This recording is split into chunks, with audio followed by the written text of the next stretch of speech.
you've got a deal going. You've got this prospect, you've had a couple of sales conversations.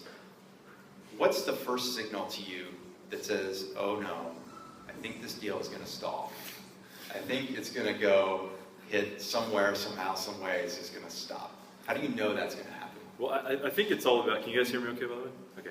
So I think it's about, I was thinking this one through, and I think it's really important to set the context in terms of selling a process. So I think you think about, first of all, are you targeting, before you even get into the sales process, are you targeting the right companies, right? Understanding who your market is, understanding who your buyer is within the market. So which verticals should I be going after? And then within that vertical, which buyers should I be going after, right? So the first assumption is that you're getting through to the right person. So I think that's the first challenge is, do you know who your buyer is and are you able to get through to that person? Because I've found a lot of times is when deals stall, it could be an indicator that you're at the wrong level.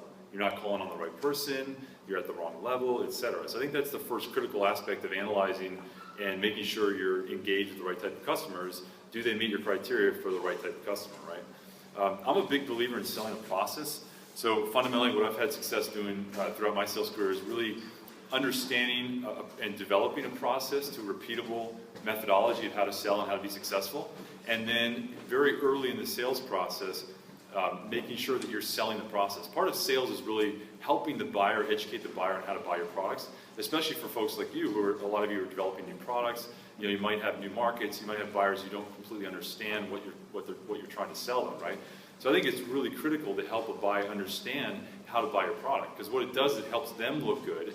It helps them understand, okay, I understand, here's a plan, here's how I'm going to evaluate it from A all the way to Z, and here's how to make a decision to get through a purchase. So I think that's the first aspect that's really critical, is selling a process.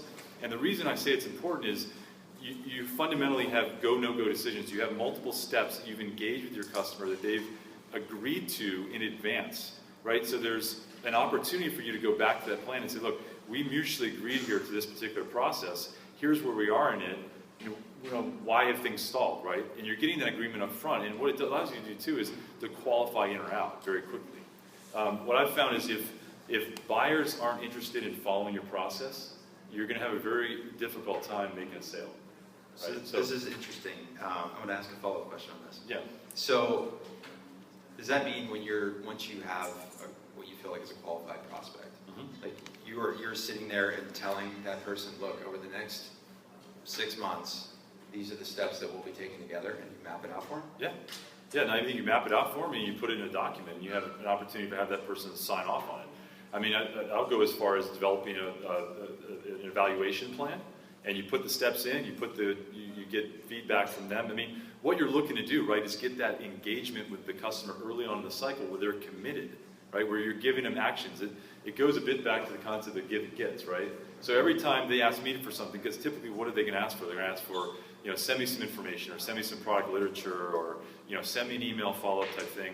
That's an opportunity for you to begin the closing process, the negotiating process, to get something in return, what I call the give and gets. And so I think that's an important concept, and this evaluation plan is an example of a give. You want them, this is an opportunity for them to provide input in this document. Are they taking it seriously enough that they're willing to take the time, look at the document, make modifications, and make it a collaborative experience? And that's a very important part, because you're setting the context to a successful sale by getting that give and get. Well, I think we're done here tonight. If only there